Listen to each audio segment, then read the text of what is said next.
Hi there, this is Dani. The channel is You and Me Living Free. I am so glad you're here for this iconic visit to Monument Valley in northern Arizona. This place blew my mind. So this became famous, I think, when John Ford started doing westerns out here, and some of these views became really iconic. So you drive up, it's $20 for the park admission.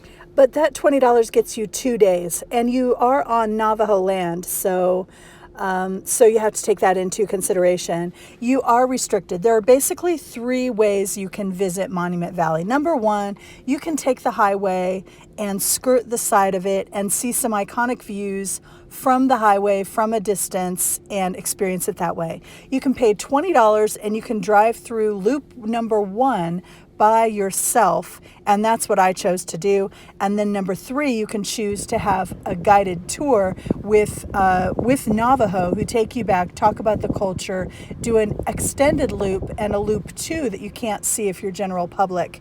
Anyway, I chose for the middle route and decided to save the budget. These are some horses. I'm seeing these horses just as I'm waiting in line to get in, because they don't allow any overcrowding inside. So they have a system where one car has to come out before another goes in, and so that they can restrict the number of people.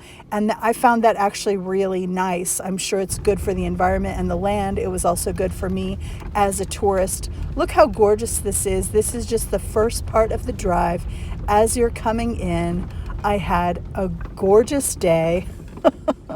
As you can see, it was probably 60 or 63 degrees, and the sun is shining, and we are just getting started. Here's one of the first formations called the Mitten, and there are 2 of them, as you'll see, but I captured this one right here with the horse in the foreground. So, you know me, I'm not just going to walk you through monument by monument and name them all and show you, because number 1, I don't have the camera or the photographic or videographic skills to do them justice.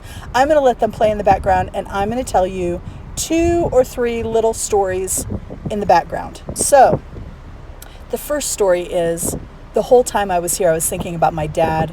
I mentioned those John Ford westerns. My dad was the biggest western fan.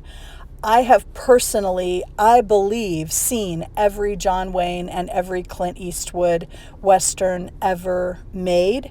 My dad hasn't, I'm sure, seen every western ever made, but he's seen anyone would think and know the title of. I am sure he would have seen it. I lost my dad about 2012, so about 9 years ago now.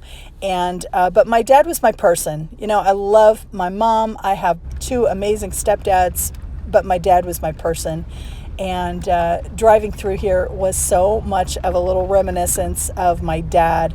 I could see cowboys and Indians, as we would call them back then. I would call them Native American. I would call them indigenous people now. And it's funny. It's not funny. It's ironic looking back that I see that every western that we ever watched, the cowboys and the homesteaders and stuff are the good people, are the good guys. Even the military, expeditions and things that were, the white man was like the good guy, and it's Western expansion, and it's this wonderful good thing. And these mean Indians would come to the homesteads and would kill people and try to run them off and stuff. And that was really a common theme. And I was really doing a lot of thinking, especially with Indigenous Peoples Day. It was at the beginning of the month, and really doing a lot of thinking about how, history is written by the victor. History is written by the people who come in and conquer. The history is written by the people who come in and subjugate other people and use other people and take what is theirs so many times in history and in civilizations. Look, even, the rise of ancient Rome. I mean, time and time again, this is what cultures do. And this is what we have done to the indigenous people of America. And it's an icky part of our history, but it is there. And the reason that I feel like now I need to educate myself and I need to find out about these things is because history is written by the winner. Of course, we're the good guys. And in fact, in many, many cases, we're really not. We're really not the good guys. And so the good guys were already here, and they were, trying to just live and protect what was theirs. And I find that very ironic. But that's the reason why I need to do research, and I need to find out more, because they didn't teach me about it in the history books and in the stuff that I have read and been exposed to. So I don't know about any of this. So I feel like now it's kind of my job to go back and try to piece together some of it and to understand more of it, and to do my part to understand and see what is there for me to do now. What implication does this have for me? And so the first thing, I can't really know that, but the first thing that I have to do is educate myself. So anyway, that's what I'm doing. And now I'm off my soapbox. That's done. I'm done with that. But I think it's part of my just appreciation of this area and the privilege of being able to tour it and to be here that makes me want to think about and be appreciative of and learn about the history of it as well. That's, in my thinking, that's the least I can do. Here we go now. Look at these people on the trail. They are actually doing a horseback tour. I guess I didn't mention that in the beginning. You can do I think you can even do helicopter tours. I don't know. I've been to so many touristy places.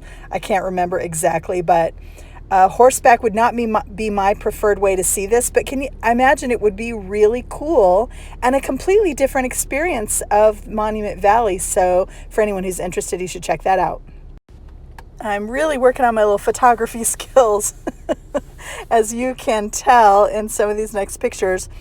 When you're around all this sandstone, though, you really get the message that lighting is everything. When you come around at different times of day, different things are in shadow and different things are illuminated, and it can look completely different based on, the lighting. And so I'm going to try to do more and more research about the best time to go certain places because of the lighting. Like this, this was exquisite, but you can't really see a ton of the detail.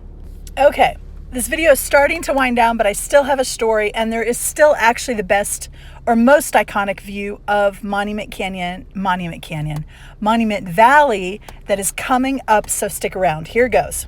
Everyone talked about the view from the place called The View Campground, which is at Monument Valley, but it was closed due to our situation here in 2021 still. So I camped at Golding's. Golding's is just a campground right outside Monument Valley. The only picture I have of it is right here. This was from my window, from my camp spot. And that is a porta potty, and that is some red sandstone, and that is shaded because my window is down. You can't tell it from this picture, but Golding's was actually a really nice campground. I would recommend it, but it was very expensive. I took the cheapest spot they had, which was $24. And the porta potty was empty and did not smell. I'm just telling you. It wasn't quite as bad as it could have been. Anyway, on to my story. Okay, I still had not seen the iconic view of Monument Valley that was seen in Forest Gump. So I did some research, and they told me exactly where to go. They said, go on this highway, come from the north, looking at Monument Valley to the south. Here it is. There's the view. And go to mile marker 13. And that is exactly where this video was shot, was mile marker 13. And so then once I zoomed in and got that angle right there, then I could tell, okay, then I could see the Forest Gump procession from there. That's kind of the iconic, that's the money shot, as they would call it.